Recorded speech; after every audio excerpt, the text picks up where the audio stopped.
जय श्री कृष्ण। अध्याय 9 परम गुह्या ज्ञान। भगवान श्री कृष्ण परमेश्वर हैं और पूज्य हैं। भक्ति के माध्यम से जीव उनसे शाश्वत संबंध है। शुद्ध भक्ति को जागृत करके मनुष्य कृष्ण के धाम को वापस जाता है। श्लोक 1। अनुवाद। श्री भगवान ने कहा, हे अर्जुन, चूंकि तुम मुझसे कभी ईर्ष्या नहीं करते, इसलिए मैं तुम्हें यह परम गुह्या ज्ञान तथा अनुभूति बतलाऊंगा, जिसे जानकर तुम संसार के सारे क्लेशों से मुक्त हो जाओगे। तात्पर्य: जो जो भक्त भगवान के विषयों में अधिकाधिक सुनता है, त्यों त्यों वह आत्म प्रकाशित होता जाता है। यह श्रवण विधि श्रीमद् भागवत में इस प्रकार अनुमोदित है। भगवान के संदेश शक्तियों से पूरित होते हैं, जिनकी अनुभूति तभी होती है जब भक्त जन भगवान संबंधी कथाओं की परस्पर चर्चा करते हैं। इसे मनोधर्मियों या विद्याओं के सानिध्य से नहीं प्राप्त किया जा सकता, क्योंकि यह अनुभूत ज्ञान विज्ञान है।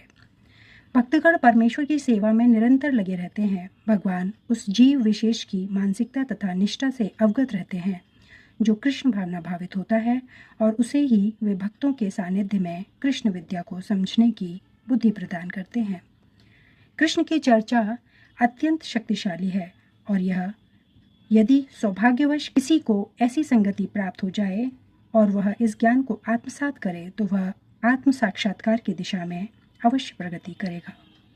कृष्ण अर्जुन को अपनी अलौकिक सेवा में उच्च से उच्चतर स्तर तक उत्साहित करने के उद्देश्य से इस 9वें अध्याय में उसे परम गुह्या बातें बताते हैं, जिन्हें इसके पूर्व उन्होंने अन्य किसी से प्रकट नहीं किया था। भगवत गीता का प्रथम अध्याय शेष ग्रंथ की भूमिका जैसा है। द्वितीय तथा तृतीय अध्याय में जिस आध्यात्मिक ज्ञान का वर्णन हुआ है, वह गुह्या कहा गया है।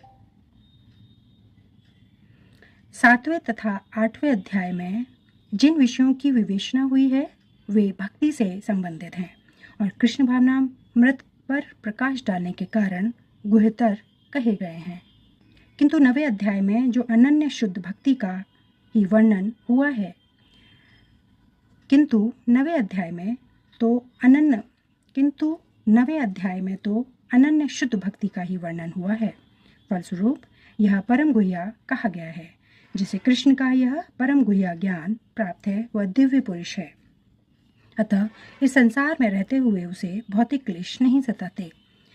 भक्ति रसामृत सिंधु में कहा गया है, जिसमें भगवान की प्रेमा भक्ति करने की उत्कृष्ट इच्छा होती है, वह भले ही इस जगत में बुद्ध अवस्था में रहता हो, किंतु उसे मुक्त मानना चाहिए।